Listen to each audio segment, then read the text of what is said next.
सरलपारा बे मोननै पिकनिक स्पटखौथ' एसे मिटिंआव पास खालामनानै फोजोबनाय जाबाय। पिकनिक स्पटआ माखासे लिमिटेड एरियायावहाय दोननानै बाखिखौ जोङो फोजोबनायनि बेबस्था लादों।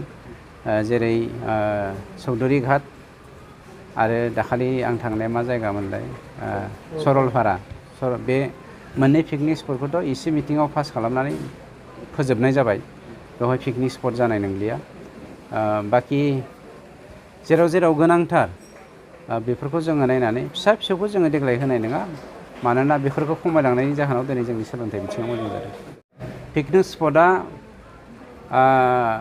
माखासे लिमिटेड एरियायावहाय दोननानै बाखिखौ जोङो फोजोबनायनि बेबस्था लादों। जेरै चौधुरी घाट आरो दाखालि आं थांनाया मा जायगामोनलाय सरलपारा बे मोननै पिकनिक स्पटखौथ' एसे मिटिंआव पास खालामनानै फोजोबनाय जाबाय। बेवहाय पिकनिक स्पट जानाय नंलिया।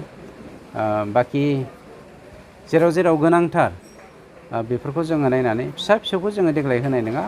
मानोना बेफोरखौ खमायलांनायनि जाहोनाव दिनै जोंनि सोलोंथाइ बिथिङाव मोजां जादों। पिकनिक स्पटआ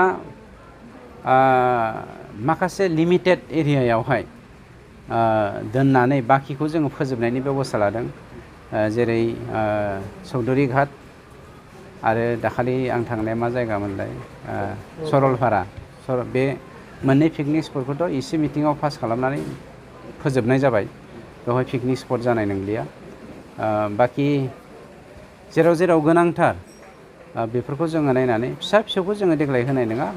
मानोना बेफोरखौ खमायलांनायनि जाहोनाव दिनै जोंनि सोलोंथाइ बिथिङाव मोजां जादों।